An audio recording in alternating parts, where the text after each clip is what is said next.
기도하시겠습니다. 하나님 감사합니다. 평안한 잠을 주시고 깨워주셔서 첫 시간을 하나님께 예배함으로 시작하게 하신 것을 감사드립니다. 오늘도 주님과 함께 동행함으로 승리하는 복된 하루가 되게 하여 주시옵소서. 마음의 걱정, 근심, 염려가 다 떠나가게 하시고 아무것도 염려하지 말고 모든 일에 기도와 간구로 구할 것을 하나님께 아뢰며 모든 지각에 뛰어난 하나님의 평강을 경험하는 우리 모두가 되게 하여 주시옵소서. 우리의 간절한 기도, 눈물의 기도에 응답해 주실 줄 믿사옵고 예수 그리스도의 이름으로 기도 올리옵나이다. 아멘. 오늘 말씀은 고린도후서 7장 2절부터 11절까지의 말씀입니다. 마음으로 우리를 영접하라. 우리는 아무에게도 불의를 행하지 않고 아무에게도 해롭게 하지 않고 아무에게서도 속여 빼앗은 일이 없노라. 내가 이 말을 하는 것은 너희를 정죄하려고 하는 것이 아니라 내가 이전에 말하였거니와 너희가 우리 마음에 있어 함께 죽고 함께 살게 하고자 함이라. 나는 너희를 향하여 담대한 것도 많고 너희를 위하여 자랑하는 것도 많으니 내가 우리의 모든 환난 가운데서도 위로가 가득하고 기쁨이 넘치는도다. 우리가 마게도냐에 이르렀을 때에도 우리 육체가 편하지 못하였고 사방으로 환난을 당하여 밖으로는 다툼이요 안으로는 두려움이었노라. 그러나 낙심한 자들을 위로하시는 하나님이 디도가 오므로 우리를 위로하셨으니 그가 온 것뿐 아니요 오직 그가 너희에게서 받은 그 위로로 위로하고 너희의 사모함과 애통함과 나를 위하여 열심 있는 것을 우리에게 보고함으로 나를 더욱 기쁘게 하였느니라. 그러므로 내가 편지로 너희를 근심하게 한 것을 후회하였으나 지금은 후회하지 아니함은 그 편지가 너희로 잠시만 근심하게 한 줄을 알미라. 내가 지금 기뻐함은 너희로 근심하게 한 까닭이 아니요 도리어 너희가 근심함으로 회개함에 이른 까닭이라. 너희가 하나님의 뜻대로 근심하게 된 것은 우리에게서 아무 해도 받지 않게 하려 함이라. 하나님의 뜻대로 하는 근심은 후회할 것이 없는 구원에 이르게 하는 회개를 이루는 것이요 세상 근심은 사망을 이루는 것이니라. 보라, 하나님의 뜻대로 하게 된 이 근심이 너희로 얼마나 간절하게 하며 얼마나 변증하게 하며 얼마나 분하게 하며 얼마나 두렵게 하며 얼마나 사모하게 하며 얼마나 열심 있게 하며 얼마나 벌하게 하였는가. 너희가 그 일에 대하여 일체 너희 자신의 깨끗함을 나타내었느니라. 아멘. 오늘은 고린도후서 7장 2절부터 11절까지의 말씀으로 하나님의 뜻대로 한 근심이라는 제목의 말씀을 함께 나누고 기도하는 시간을 갖겠습니다. 여러분, 무디 목사님의 양조장 기도 이야기에 대해서 들어보셨습니까? 무디 목사님의 교회 교인 가운데에 술을 만드는 양조장을 크게 짓고 계엄 예배를 드리게 된 분이 있었습니다. 양조장 사업이 잘 되게 해달라고 기도와 설교와 축사를 여러분들께, 목사님들께 부탁드렸고 마지막 축도를 우리 무디 목사님이 해주십시오 하고 부탁을 드렸습니다. 무디 목사님은 두 손을 높이 들고 마지막 이렇게 축도를 하셨습니다. 오 하나님, 이 양조장이 오늘 예배를 드리고 내일부터 문을 열게 되는데 하나님 간절히 소망하오니 제발 이 양조장 문이 열리지 않게 하여 주시옵소서. 이 양조장이 열리면 엄청난 술이 생산될 겁니다. 수많은 청소년들이 이 술을 마시고 타락의 길을 걸어갈 것입니다. 죄를 지으면서 하나님을 떠나고 말 것입니다. 오 하나님이시여, 제발 오늘 밤 이 양조장 주인의 마음을 감동시켜 주셔서 이 양조장이 열리지 않기를, 이 양조장이 문이 닫기를 성부, 성자, 성령의 이름으로 축원하옵나이다. 여러분, 이 축도를 들은 사람들이 예배가 마치기가 무섭게 하나둘 축하 파티를 하려다가 하나둘 그냥 다 당황해가지고 도망을 가버리고 말았습니다. 양조장 주인은 너무너무 수치스러웠고요. 이것 때문에 막 분이 가라앉질 않고 밤새워 고민을 했습니다. 너무 견딜 수 없이 화가 났고 누웠다가 다시 일어나기를 번복하면서 한숨도 제대로 잠을 이룰 수가 없었습니다. 새벽까지 엎치락 뒤치락 해다가 하나님의 마음이 그의 마음을 강하게 움직이기 시작했습니다. 일어나서 진심으로 회개하면서 조용히 하나님 앞에 기도를 드렸습니다. 결국 그는 무디 목사님의 기도한 그대로 양조장 문을 열지 않기로 최종 결정하게 되었습니다. 신기한 거는요, 양조장을 하려고 했던 이 건물은 후에 수많은 학생들, 신학생들을 길러내는 무디 신학교가 되었다 하는 그런 이야기입니다. 여러분, 예수를 그리스도로 믿는 것은 그냥 되는 것이 아닙니다. 막상 입으로는 믿는다고 수도 없이 해도 그 믿는 대로 실제로 살아가는 것은 쉽지 않은 용기를, 결단을 필요로 합니다. 때로는 꼭 이렇게까지 해야 하나 하고 기로에 설 수도 있습니다. 중요한 거는요, 혹시라도 잘못된 선택을 하게 될 때라도 빨리 회개하고 돌아와야 된다는 거예요. 웨슬리 목사님의 말씀대로 아무리 신자가 되었을지라도 죄의 뿌리가 우리 속에 남아있기 때문에 자꾸만 잘못된 선택을 하게 되는 나의 그 연약함을 있는 그대로 하나님 앞에 내려놓고 자기를 부인하고 자기 십자가를 지고 주님을 따라가는 진짜 그리스도인 되시기를 주님의 이름으로 부탁드립니다. 내 뜻을 과감하게 억누르고 하나님의 뜻에 순종하는 진짜 그리스도인 되시기를 간절히 부탁드립니다. 오늘 본문 고린도후서 7장 2절부터 11절까지의 말씀이 바로 바울이 말하는 자기 부인, 회개에 대한 그런 이야기입니다. 바울은 고린도 교회 교인들이 분쟁하고 나누어지고 하는 것을 보면서 이제 그런 것들 다 그치고 구원받은 자로, 구원받은 감격으로 하나가 되라 하면서 참된 구원에 이르기 위하여 회개에 대한 아주 구체적인 표현, 회개할 때에 나타나는 과정들을 잘 교훈하고 있습니다. 여러분 살펴보시면서 진정한 회개의 사람, 자기 부인의 사람 되시기를, 참 그리스도인 되시기를 주님의 이름으로 부탁드립니다. 우선 바울은 회개를 뭐라고 했냐면 하나님의 뜻대로 하는 근심이다 했다고 하는 것에 여러분 주목하시기 바랍니다.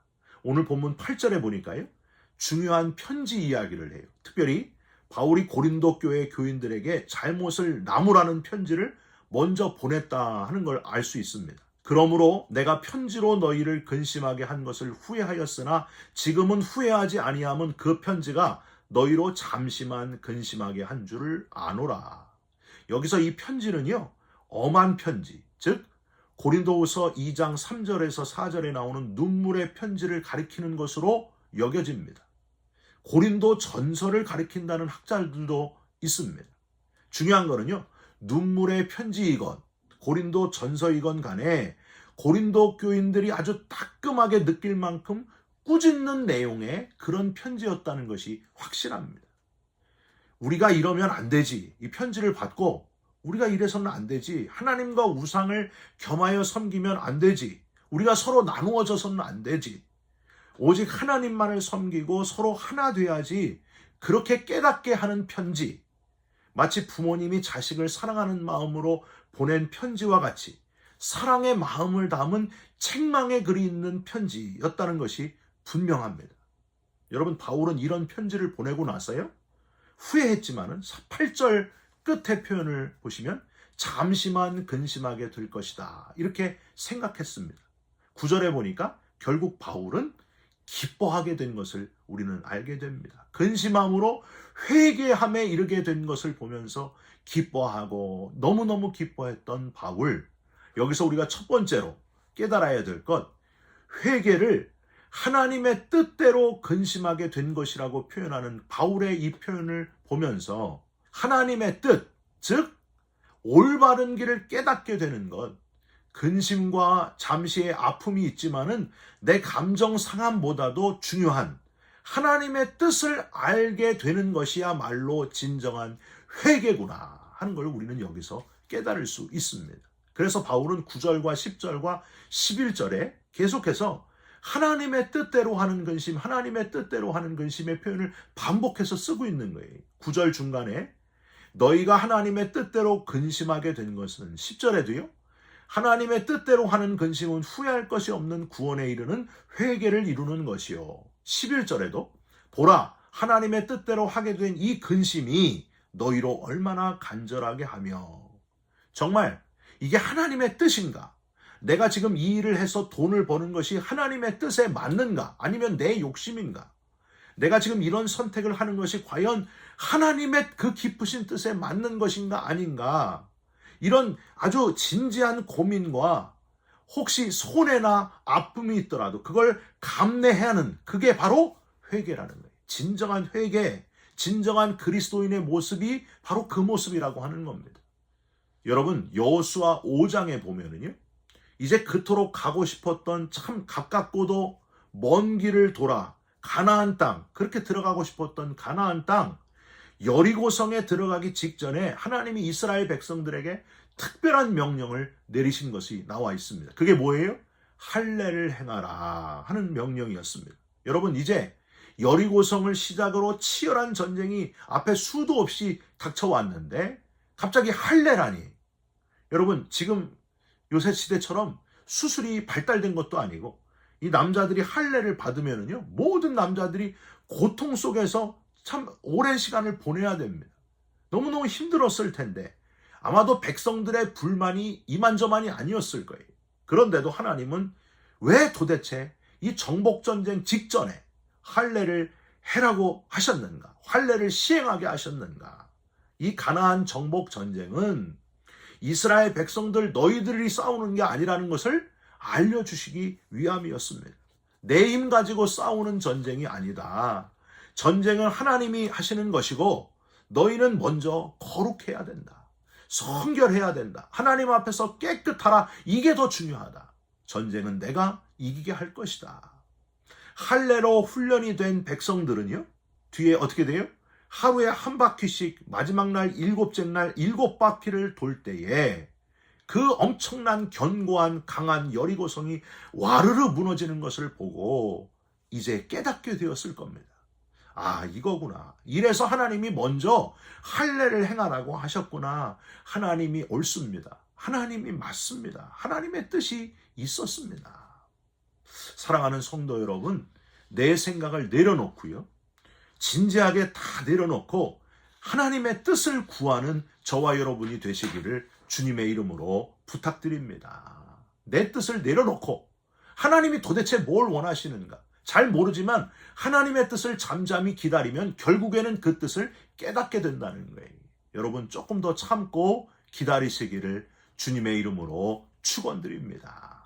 두 번째로 바울이 이 회개를 거룩한 분노다 이렇게 표현한 것 또한 아주 중요합니다. 여러분 11절 한번 보세요.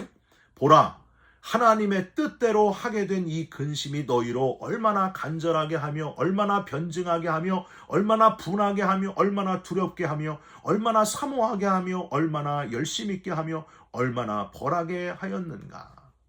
여기서 얼마나 분하게 하며라는 단어에서 이 분하게 하다 이게 헬라어로요. 아가나 크테신이라고 하는 단어예요. 이 단어는 그냥 화나는 것, 열받는 것, 짜증내서 화내는 그런 게 아니에요. 분개하다라는 뜻이에요.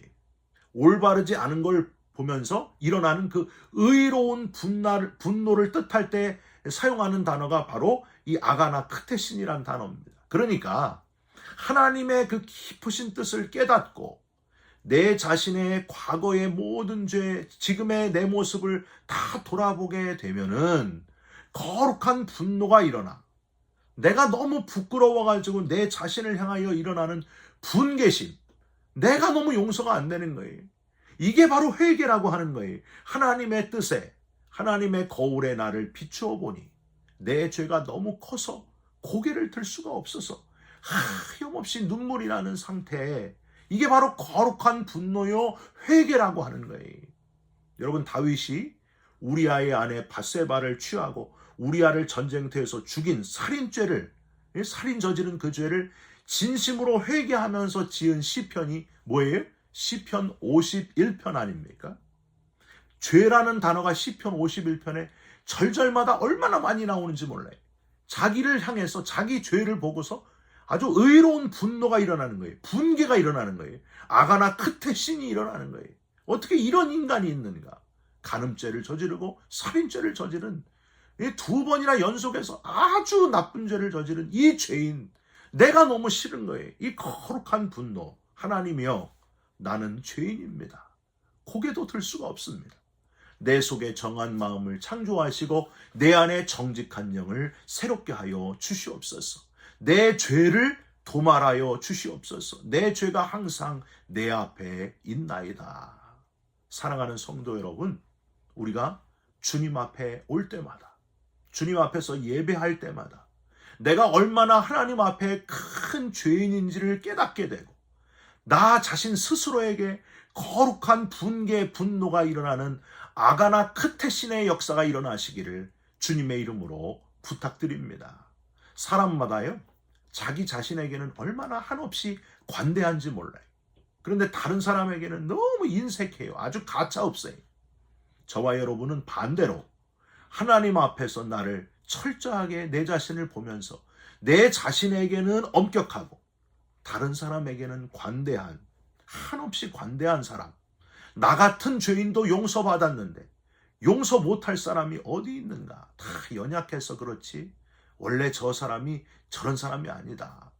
그 사람을 다 끌어안아주는 이해의 사람 되시기를 주님의 이름으로 부탁드립니다. 여러분, 예수님은요, 죄가 없으신데, 죄인이 아니신데 십자가에 달리셨음에도 불구하고 하나님께 간구했습니다. 아버지, 저들의 죄를 사하여 주옵소서. 자기들이 하는 것을 알지 못합니다. 여러분, 저와 여러분도 주님을 닮아서 자기 자신에게는 철저하고 다른 사람에게는 한없이 관대한 예수님 닮은 저와 여러분들이 되시기를 주님의 이름으로 축원드립니다. 진정한 회개의 사람 되시기를 주님의 이름으로 부탁드립니다. 기도하겠습니다. 하나님, 철저하게 회개하는 자가 되게 하여 주옵소서. 하나님 뜻대로 하는 근심의 사람, 거룩한 분노의 사람이 되게 하여 주시옵소서.